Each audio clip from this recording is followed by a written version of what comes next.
నమస్కారం టీవీ6 న్యూస్ వార్తలకు స్వాగతం. ముందుగా వార్తలోని ముఖ్యాంశాలు. రేవంత్ రెడ్డికి బండి సంజయ్ బహిరంగ లేఖ. ఎన్నికలకు ముందు ఇచ్చిన ఏ హామీని నిలబెట్టుకోవడం లేదన్న బండి సంజయ్. రైతు భరోసా నిధులపై మీ మాట మీరే విస్మరిస్తారా అని ప్రశ్న. రైతు భరోసా నిధులు విడుదల చేయకుంటే ఆందోళన చేస్తామని హెచ్చరిక. ఢిల్లీ లిక్కర్ కేసులో కవితకు క్లీన్ చిట్ ఇచ్చిన రౌ 74. న్యాయ వ్యవస్థపై పెట్టుకున్న నమ్మకం వమ్ము కాలేదన్న కవిత. లిక్కర్ కేసు ఒక రాజకీయ కుట్ర అని మండిపాటు. రాజకీయ కారణాలతోనే కేసు పెట్టారని ఆరోపణ. తనకు అండగా నిలిచిన అందరికీ ధన్యవాదాలు తెలిపిన కవిత. పాల కల్తీ ఘటనలపై సీదిరి తీవ్ర విమర్శలు. ప్రజారోగ్య పర్యవేక్షణ పూర్తిగా విఫలమైందన్న ఆరోపణ. నీటి నాణ్యత తనిఖీల్లో నిర్లక్ష్యం జరిగిందని వ్యాఖ్య. బాధ్యులపై కఠిన చర్యలు తీసుకోవాలని డిమాండ్.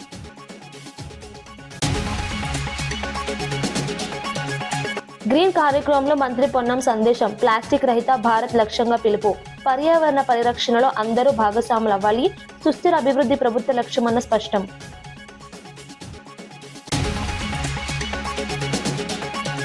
ఎస్సీ వర్గీకరణపై మందకృష్ణ మాదిగ వ్యాఖ్యలు. దీర్ఘకాల ఉద్యమానికి ఫలితాల గుర్తింపు, సమాన అవకాశాల దిశగా కీలక నిర్ణయమన్న వ్యాఖ్య. సామాజిక న్యాయం సాధనలో ముఖ్య అడుగన్న అభిప్రాయం.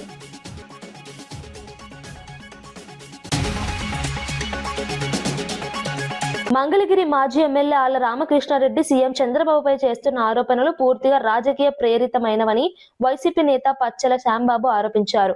రాబోయే ఎన్నికల్లో టికెట్ దక్కించుకోవడానికే ఇలాంటి వ్యాఖ్యలు చేస్తున్నారని విమర్శించారు. ప్రజా సమస్యలపై చర్చించకుండా వ్యక్తిగత ఆరోపణలతో ముందుకు రావడం దురదృష్టకరమన్నారు. ఆధారాలు లేకుండా సీఎంపై ఆరోపణలు చేయడం ప్రజలను తప్పుదారి పట్టించే ప్రయత్నమని పేర్కొన్నారు. ఎన్నికల సమయం దగ్గర పడుతున్న వేళ రాజకీయ లాభం కోసం నాటకాలు ఆడుతున్నారని మండిపడ్డారు. నిజాయితీ రాజకీయాలు చేయాలంటే ప్రజల అభివృద్ధి అంశాలపై మాట్లాడాలని సూచించారు. వ్యక్తిగత విమర్శలు కాకుండా ప్రజా ప్రయోజనాల కోసం పోటీ పడాలని అన్నారు. ప్రజలు అన్ని గమనిస్తున్నారని, అసత్య ఆరోపణలకు సమాధానం ఎన్నికల ఫలితాల్లో తెలుస్తుందని తెలిపారు. జోగులాంబ గద్వాల జిల్లాకు చెందిన చల్లా వెంకట్రామరెడ్డి కట్టుబాటుగల నాయకుడని ఆయన అనుచరులు పేర్కొన్నారు. అధికారంలో ఉన్నంత కాలం వ్యక్తిగత ప్రయోజనాల కోసం ఒక్క రూపాయి కూడా అడగలేదని చెప్పారు.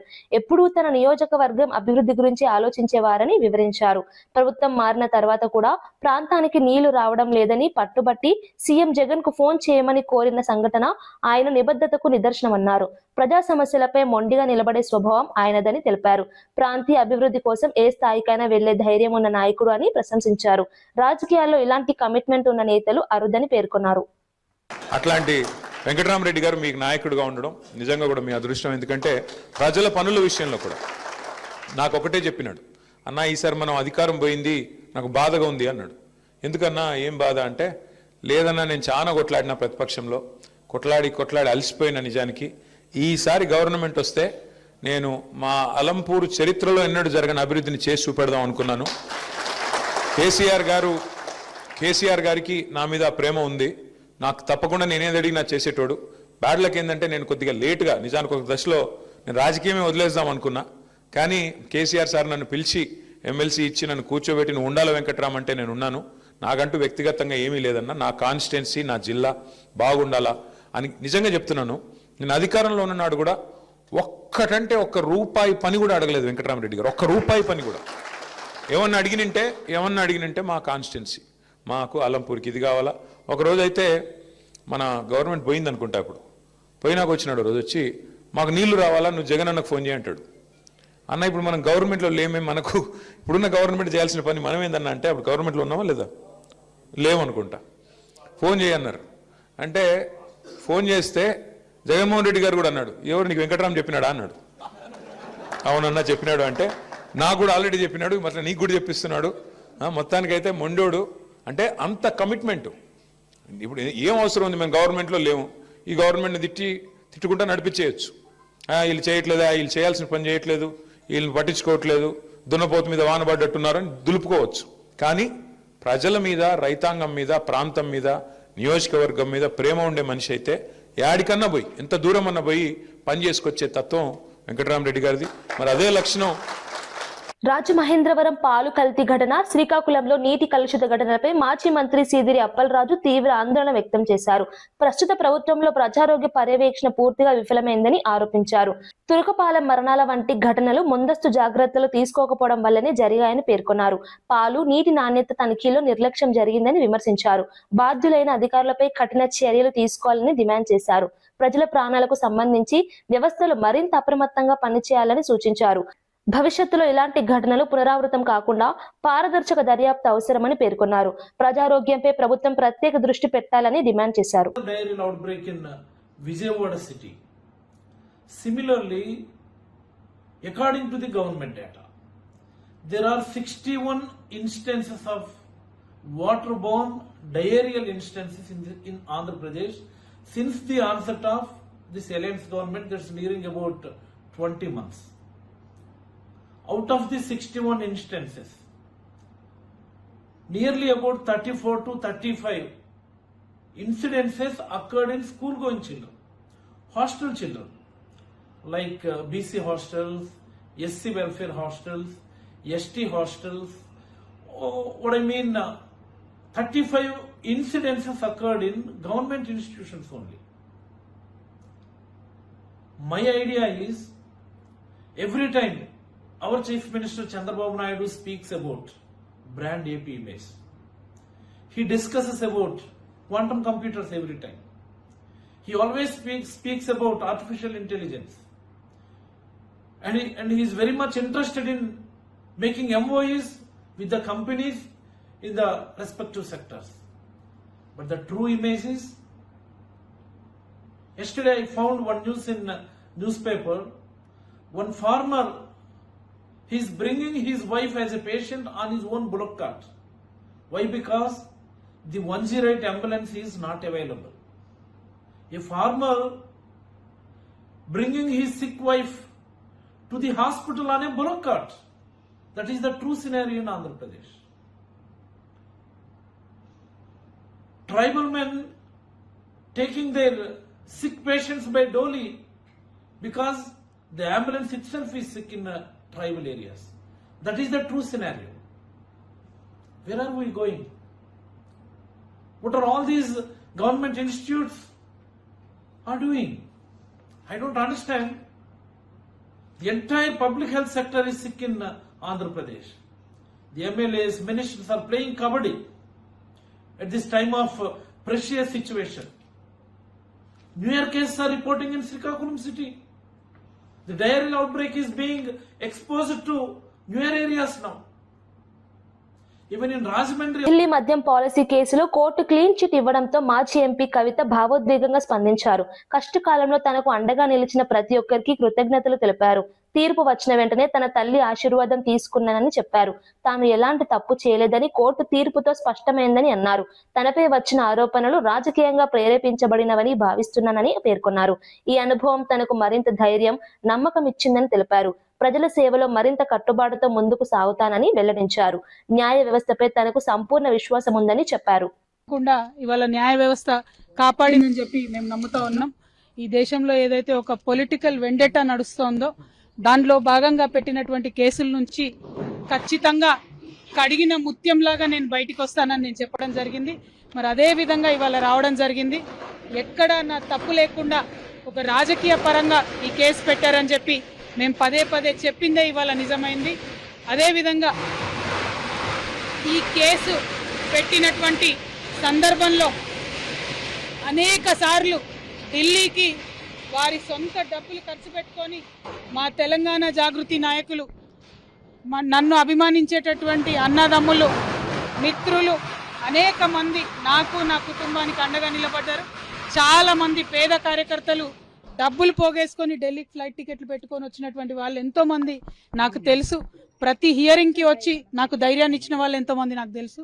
అటువంటి వారిని జీవితంలో నేను మర్చిపోకుండా కళ్ళలో పెట్టుకొని చూసుకుంటానని వాళ్ళందరికీ కూడా తెలియజేస్తూ, ఆ సమయంలో నా పిల్లలతోని అండగా నిలబడ్డటువంటి మా కుటుంబ సభ్యులకు, ముఖ్యంగా మా అత్త మామయ్య గారికి, మా మదర్కి, ఫాదర్కి, అదేవిధంగా మా హస్బెండ్ కానీ మా పిల్లలు కానీ ఏదైతే వాళ్ళు 5.5 సంవత్సరాలు 5.5 నెలలు నరకయాతన అనుభవించినారో వారిని ఇంకా మంచి మనుషులుగా తయారు చేసిందని నేను బలంగా నమ్ముతూ ఆ దేవుడిచ్చినటువంటి వరంగా నా కుటుంబం ఇవాళ నాతో నిలబడి ఉండడం, నా కుటుంబంతో పాటు జాగృతి కుటుంబం, తెలంగాణ కుటుంబం నిలబడి ఉండడం చాలా సంతోషంగా ఉంది.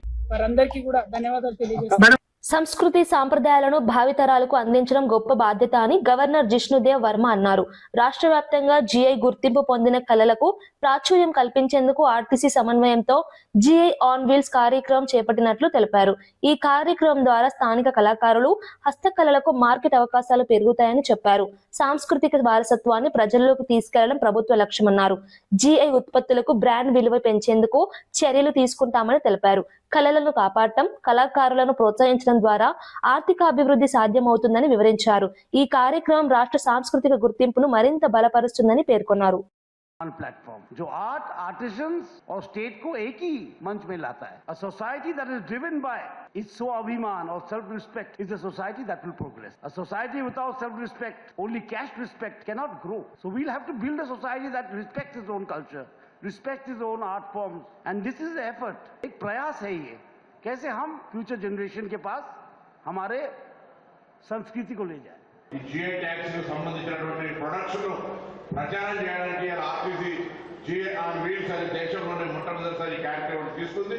తప్పకుండా మరింత విస్తృతంగా ఈ యొక్క ఉత్పత్తులను ప్రాచుర్యం కలిగజేయడానికి ఆర్టీసీ సంస్థ అన్ని వేళలా సిద్ధం ఉంటుందనే మాట ఈ సందర్భంగా తెలియజేస్తూ గవర్నర్ గారి ఆలోచన మేరకు ఈ కార్యక్రమంలో ఆర్టీసీ భాగస్వామ్యమైందని సంతోషంగా తెలియజేస్తూ అందరికీ కూడా నా హృదయపూర్వకంగా శుభాకాంక్షలు చెప్తూ సెలవు తీసుకున్నాను. ఖమ్మం భూదాన్ భూముల్లో ఇళ్ల కూల్చివేతలపై కేంద్ర మంత్రి బండి సంజయ్ తీవ్రంగా మండిపడ్డారు. పేదల ఇళ్లను కూల్చివేయడం అమానుషమని వ్యాఖ్యానించారు. సీఎం అయ్యే ముందు చేసిన హామీలను రేవంత్ రెడ్డి గుర్తు చేసుకోవాలని సూచించారు. ఎన్నో ఏళ్లుగా నివాసం ఉంటున్న నిరుపేదల ఇళ్లను స్వార్థ ప్రయోజనాల కోసం నేలమట్టం చేశారని ఆరోపించారు. పేదల పట్ల ప్రభుత్వానికి కనీస సానుభూతి లేదని విమర్శించారు. భూదాన్ భూముల్లో నివసిస్తున్న వారికి రక్షణ కల్పించాల్సిన బాధ్యత ప్రభుత్వానిదేనని అన్నారు. ఇలాంటి చర్యలు ప్రజల అసంతృప్తిని పెంచుతాయని హెచ్చరించారు. పేదల పక్షాన బీజేపీ పోరాటం కొనసాగుతుందని తెలిపారు. భూదాన్ భూములు అంటున్నారు. నువ్వు పేదలకు ఇదే రాష్ట్ర ముఖ్యమంత్రి గారు ఏమన్నారు? గతంలో బీఆర్ఎస్ పార్టీ ప్రభుత్వం కూల్స్తే పాపం తగులుతుంది మీకు, కూల్చి పేదోళ్ళు ఇల్లు కూల్స్తారా, ఇప్పుడు కూల్స్తారా అన్నాడు. నేను పడుతున్నా ఇప్పుడు కూర్చోడానికి కారణమైంది. ముఖ్యమంత్రిగా లేనప్పుడు ఒక మాట, ముఖ్యమంత్రి ఉన్నప్పుడు ఒక మాట. ఇలా కాస్ట్లీ భూములు అంటే కాస్ట్లీ భూములు పేదోళ్ళు వాళ్ళు కాస్ట్లీ భూమి అని వేసుకోలే, వాళ్ళు విల్లు కట్టుకోలే. ఎప్పటి నుంచో తరతరాల నుంచి వాళ్ళు ఉంటున్నారు. పేదోళ్ళ ఇల్లు కూర్చోడానికి మీకు చేతెట్లు వచ్చినాయా? మీకు ఇప్పటికే హైడ్రా పేరుతోనే సర్వనాశనం చేశారు. మూసీ పేరుతో ఇటు నాశనం చేస్తున్నారు. ఆడ ఖమ్మంలో భూదాన్ భూములు అని చెప్పి వాళ్ళ బతుకులు నాశనం చేస్తున్నారు. పేదోళ్ళు ఇల్లు కట్టుకోవద్దా? పేదోళ్లకు సొంత ఇల్లు ఉండద్దా? నరేంద్ర మోడీ ప్రభుత్వము ఇల్లు కట్టడానికి ముందుకు వస్తున్నది. దానికి సహకరించకుండా కాంగ్రెస్ పార్టీ ప్రభుత్వమే ఇల్లు కూల్చడానికి పోటీ పడుతున్నది. ఇట్లా కూల్చుడు పెడితే మీ ప్రభుత్వం కూల్చారు రాసిపెట్టుకోండి, పేదలు దసుకోండి, మీ ప్రభుత్వం కూల్చారు రాసిపెట్టుకోండి. ముఖ్యమంత్రి స్థాయి వ్యక్తే మాట తప్పి మోసం చేసే ప్రయత్నం చేస్తే ఇంత మోసగారి ముఖ్యమంత్రి. ప్రకృతి పరిరక్షణ, సుస్థిర అభివృద్ధి ప్రభుత్వ ప్రాధాన్యతలతో ముఖ్యమని రాష్ట్ర రవాణా శాఖ మంత్రి పొన్నం ప్రభాకర్ పేర్కొన్నారు. ప్లాస్టిక్ రహిత భారత్ లక్ష్యంగా దక్షిణ కొరియా సంస్థ నిర్వహించిన గ్రీన్ సంగీత కచేరీలో పాల్గొన్నారు. పర్యావరణ పరిరక్షణలో ప్రతి ఒక్కరూ భాగస్వాములు కావాలని పిలుపునిచ్చారు. ప్రభుత్వ శాఖలు, స్వచ్ఛంద సంస్థలు కలిసి పనిచేస్తేనే స్థిరమైన అభివృద్ధి సాధ్యమని అన్నారు. పర్యావరణ హిత చర్యలు భవిష్యత్ తరాలకు మేలని పేర్కొన్నారు. సుస్థిర విధానాల ద్వారా అభివృద్ధి సాధించడం రాష్ట్ర లక్ష్యమని వివరించారు. మార్కెట్ కు ఇతరత్ర పోయినప్పుడు వాడే పరిస్థితి ఏర్పడుతుంది. దానిలో కూడా డేంజరస్ ప్లాస్టిక్ ఉంది, కొంత కన్జ్యూమబుల్ యూజబుల్ ప్లాస్టిక్ ఉంది. ఇట్లా రకరకాల కేటగిరీ ఉన్నప్పుడు వీళ్ళు చెప్పే ప్రోగ్రాం ద్వారా తప్పకుండా మనందరం కొంత చైతన్యమై వారు ఎక్కడి నుంచో మనకు చెప్పడానికి వస్తా ఉన్నప్పుడు మన చేతుల్లోనే అవగాహన కలిగి, చదువు కలిగి, నలుగురికి మార్గదర్శకత్వం చేయగలిగినటువంటి సెక్రటరీ ఉద్యోగులు తప్పకుండా 4 ఇంతల స్ఫూర్తిదాయకంగా స్పందించి మీ ద్వారా తెలంగాణ యావత్తుకు ఒక మంచి మార్గం దొరుకుతుంది, మీ యొక్క ప్రభావం యావత్ తెలంగాణ ఉద్యోగం మీద పడుతుంది అనేటువంటి ఆకాంక్షని సందర్భంగా నేను వ్యక్తం చేస్తాను. ఎస్సీ వర్గీకరణ ఫలాలు మాదిగలకు అందడంలో సీఎం చంద్రబాబు సహకారం మరువలేనిదని ఎంఆర్పీఎస్ వ్యవస్థాపక అధ్యక్షుడు మంద కృష్ణ మాదిగ అన్నారు. వర్గీకరణ అమలులో ప్రభుత్వం కీలక నిర్ణయాలు తీసుకుందని పేర్కొన్నారు. మాదిగ సమాజానికి న్యాయం జరిగేలా చేసిన కృషిని ప్రశంసించారు. సామాజిక న్యాయం కోసం దీర్ఘకాలంగా సాగిన ఉద్యమానికి ఫలితాలు వస్తున్నాయని తెలిపారు. వర్గీకరణ ద్వారా సమాన అవకాశాలు లభిస్తాయని అన్నారు. ఈ దిశగా తీసుకున్న చర్యలకు కృతజ్ఞతలు తెలిపారు. చంద్రబాబు నాయుడు గారి ఫలితమే మన ఇక్కడ దాకా వచ్చేసింది. మళ్ళీ ఇప్పుడు వర్గీకరణ మళ్ళీ జరిగే సమయానికి మళ్ళీ ఎన్డీఏ ప్రభుత్వమే ఉన్నది. అందులో ప్రధాన భాగస్వామి మన చంద్రబాబు నాయుడు గారు. అంతిమంగా సుప్రీంకోర్టు జడ్జిమెంట్ మనకు అనుకూలంగా వచ్చే సమయానికి పెద్దలు గౌరవ చంద్రబాబు నాయుడు గారు కూడా అప్పుడు జగన్ గారి గవర్నమెంట్ కొనసాగుతున్న దశలో కానీ ఎస్సీ వర్గీకరణ మీద అనుకూలంగా మాట్లాడడానికి కేసే ఆంధ్రప్రదేశ్ కేసు. సుప్రీంకోర్టులో కేసు నడిచింది ఈవి చిన్నయ్య వర్సెస్ ఆంధ్రప్రదేశ్ కేసు. ఆనాడు మనల్ని ఓడించింది కూడా ఈవి చిన్నయ్య కేసు. ఆంధ్రప్రదేశ్ ప్రభుత్వం తరఫున ఒక లాయర్ను పెట్టమని ఎన్నిసార్లు తిరిగినా కూడా జగన్ గారు వర్గీకరణకు అనుకూలంగా లాయర్ను పెట్టడంలో కూడా ఆయన నిర్లక్ష్యం చేశారు, మన అందరం తెలుసు.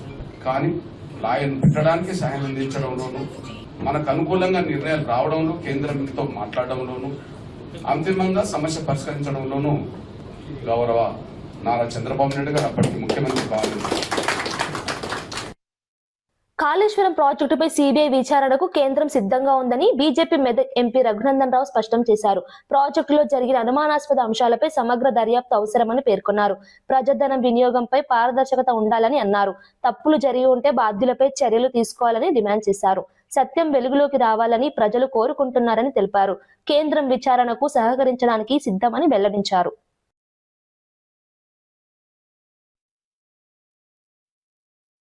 డబ్బులు మోసి పదవులు కొనుక్కునేటువంటి సంస్కృతి మాది కాదు, అది మీది. మీ కాంగ్రెస్ పార్టీకి సంబంధించినటువంటి సంస్కృతి సంస్కారం. 10 సంవత్సరాలు అధికారంలో లేని కాంగ్రెస్ పార్టీ అధికారంలోకి వచ్చి 2 ఏళ్లు కాగానే అవసరమైతే 1000 కోట్లు పోగేసి పంపిస్తాము అని గతంలో పంపినటువంటి విషయాల్ని అన్యాపదేశంగానే ముఖ్యమంత్రి గారు చెప్పినట్టు కనబడతా ఉంది. కాళేశ్వరం మీద కేంద్ర ప్రభుత్వం సిబిఐ విచారణ చేస్తలేదని చాలా మంది అడుగుతా ఉన్నారు మిత్రుల మధ్యలో. భారతీయ జనతా పార్టీ గాని తెలంగాణ సమాజం గాని అడుగుతుంది కాళేశ్వరం మొత్తం మీద విచారణ జరిపించమని. కాంగ్రెస్ పార్టీ ఎందుకు అడుగుతలేదు అనేది బేసిక్ క్వశ్చన్. కాళేశ్వరంలో జరిగిన అవినీతి మీద ప్రతి అంశం మీద విచారణ జరపమని ముఖ్యమంత్రి గారిని మళ్ళీ ఒకసారి ఉత్తరం రాసి భారత హోంమంత్రి గౌరవనీయులు అమిత్ షా గారిని కలువమని చెప్పండి. కోర్టు స్టే ఎత్తేసిన మరుక్షణం భారత ప్రభుత్వం సిబిఐ చేత విచారణ జరిపించడానికి సిద్ధంగా ఉంది. యాసంగి ప్రారంభమే 2 నెలలు అయినా రైతు భరోసా నిధులు విడుదల చేయలేదని కేంద్ర మంత్రి బండి సంజయ్ విమర్శించారు. మిర్యాలగూడ సభలో ఇచ్చిన హామీ మేరకు వెంటనే నిధులు విడుదల చేయాలని డిమాండ్ చేశారు. రాష్ట్ర వ్యాప్తంగా లక్షలాది రైతులు పెట్టుబడుల కోసం ఎదురు చూస్తున్నారని తెలిపారు. కేబినెట్ లో కూడా ఈ అంశంపై చర్చించలేదని మండిపడ్డారు. రైతులను నిర్లక్ష్యం చేయడం తగదని హెచ్చరించారు. ఈ విషయంపై సీఎం రేవంత్ రెడ్డికి బహిరంగ లేఖ రాసినట్లు వెల్లడించారు. రైతుల సమస్యల పరిష్కారమే ప్రభుత్వ ప్రాధాన్యత కావాలని సూచించారు.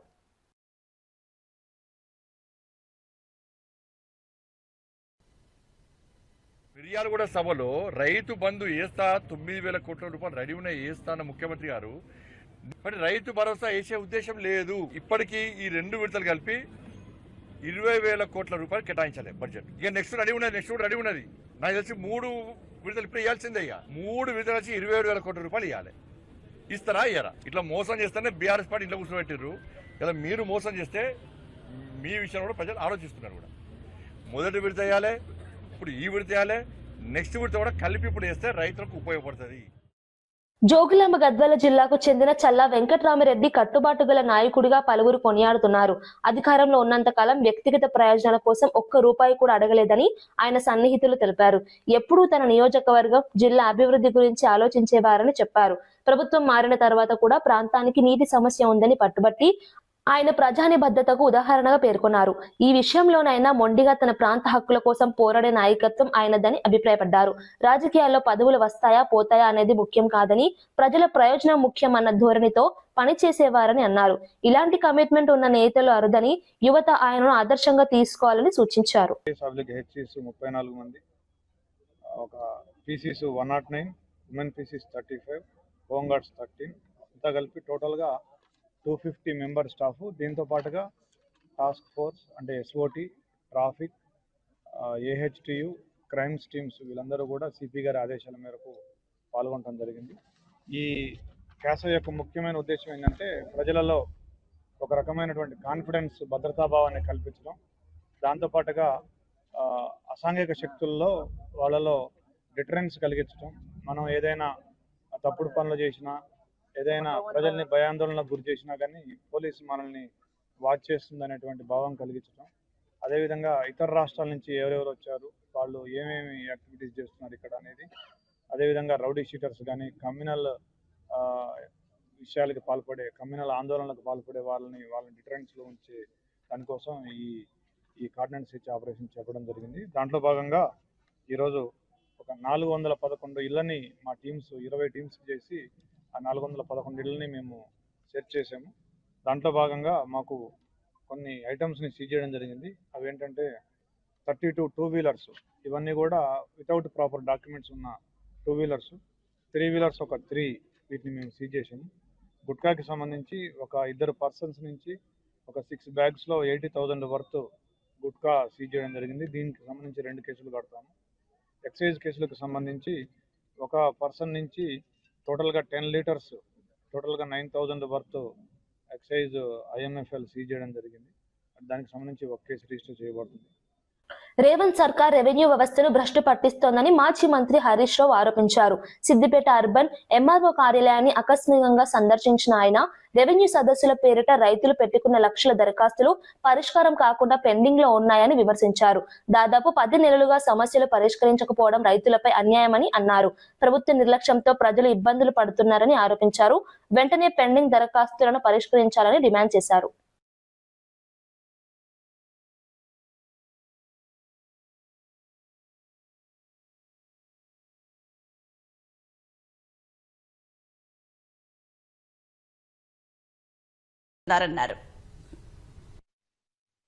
ఎందుకు నిషేధిత భూములు పబ్లిక్ బహిరంగ పరచలేరు? పబ్లిక్ డొమైన్ లో ఎందుకు పెట్టడం లేదు? తక్షణమే పబ్లిక్ డొమైన్ లో పెట్టాలని బీఆర్ఎస్ పార్టీ డిమాండ్ చేస్తుంది. నిషేధిత భూముల సంఖ్య ఎందుకు పెరిగింది? ఎందుకు 1 కోటి ఎకరాలు దాటిందో కూడా ప్రభుత్వం సమాధానం చెప్పాలి. ఇలా ప్రజలు వాళ్ళు తెలియకుండానే వాళ్ళ భూములు పెట్టడం వల్ల పిల్లల పెళ్లిళ్లకు, చదువులకు, అత్యవసరాలకు, వైద్యానికి కూడా భూములు అమ్మలేక రాష్ట్రంలో అనేక మంది ఈరోజు ఇబ్బంది పడుతున్నటువంటి పరిస్థితి ఉంది. రిమాండ్ లో ఉన్న కర్ల రాజేష్ మృతి పోలీస్ హత్యనని మాజీ మంత్రి కేటీఆర్ ఆరోపించారు. సూర్యాపేట జిల్లా కోదాడలో బాధిత కుటుంబాన్ని పరామర్శించి న్యాయం చేయాలని డిమాండ్ చేశారు. రిమాండ్ లో ఉన్న వ్యక్తి మృతి చెందడం తీవ్రమైన విషయమని పేర్కొన్నారు. ఘటనపై స్వతంత్ర దర్యాప్తు జరిపి బాధ్యులపై కఠిన చర్యలు తీసుకోవాలని అన్నారు. ప్రజాస్వామ్య విలువలు, మానవ హక్కులను కాపాడాల్సిన బాధ్యత ప్రభుత్వానిదేనని గుర్తు చేశారు.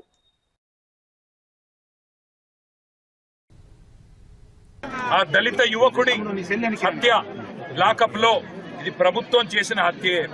ఆ హత్యకు బాధ్యులైన డిఎస్పీని, సిఐని, ఎస్ఐని ఖచ్చితంగా డిస్మిస్ చేయాలి.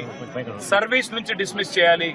అట్లాగే ఆ ప్రభుత్వం తరపున గతంలో కేసీఆర్ గారి ప్రభుత్వం ఉన్నప్పుడు మరియమ్మ గారు అనే ఒక దళిత మహిళ ఆనాడు అడ్డగూడూరు పోలీస్ స్టేషన్ లో మన తుంగతుర్తి నియోజకవర్గంలో ఇట్లాగే జరగకూడని దురదృష్టకర సంఘటన జరిగితే ఆ కుటుంబానికి 35 లక్షల నష్టపరిహారం ఇచ్చి, కుటుంబంలో ఒకరికి ఉద్యోగం ఇచ్చి, ఇల్లు కట్టించి వారం రోజుల లోపలనే ఆ అధికారులను కూడా డిస్మిస్ చేసిన చరిత్ర కేసీఆర్ గారి ప్రభుత్వాన్ని. మరి వాళ్ళ ఈ ప్రభుత్వాన్ని నేను అడుగుతా ఉన్నా, మీనమేషాలు ఎందుకు లెక్క పెడతా ఉన్నారు? వార్తలు ముగించే ముందు ముఖ్యాంశాలు మరోసారి. రేవంత్ రెడ్డికి బండి సంజయ్ బహిరంగ లేఖ. ఎన్నికలకు ముందు ఇచ్చిన ఏ హామీని నిలబెట్టుకోవడం లేదన్న బండి సంజయ్. రైతు భరోసా నిధులపై మీ మాట మీరే విస్మరిస్తారా అని ప్రశ్న. రైతు భరోసా నిధులు విడుదల చేయకుంటే ఆందోళన చేస్తామని హెచ్చరిక. ఢిల్లీ లిక్కర్ కేసులో కవితకు క్లీన్ చిట్ ఇచ్చిన రావు 74. న్యాయ వ్యవస్థపై పెట్టుకున్న నమ్మకం వమ్ము కాలేదన్న కవిత. లిక్కర్ కేసు ఒక రాజకీయ కుట్ర అని మండిపాటు. రాజకీయ కారణాలతోనే కేసు పెట్టారని ఆరోపణ. తనకు అండగా నిలిచిన అందరికీ ధన్యవాదాలు తెలిపిన కవిత. పాల కల్తీ ఘటనలపై సీదిరి తీవ్ర విమర్శలు. ప్రజారోగ్య పర్యవేక్షణ పూర్తిగా విఫలమైందన్న ఆరోపణ. నీటి నాణ్యత తనిఖీల్లో నిర్లక్ష్యం జరిగిందని వ్యాఖ్య. బాధ్యులపై కఠిన చర్యలు తీసుకోవాలని డిమాండ్.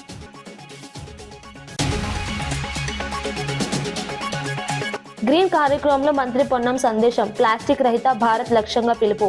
పర్యావరణ పరిరక్షణలో అందరూ భాగస్వాములు అవ్వాలి. సుస్థిర అభివృద్ధి ప్రభుత్వ లక్ష్యమన్న స్పష్టం.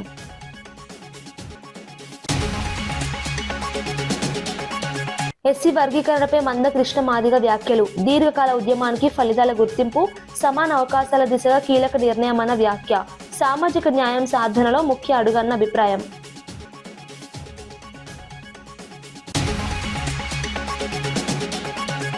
ఇవి ఈనాటి వార్తా విశేషాలు. మరో బులెటిన్లో మళ్ళీ కలుద్దాం. నమస్కారం.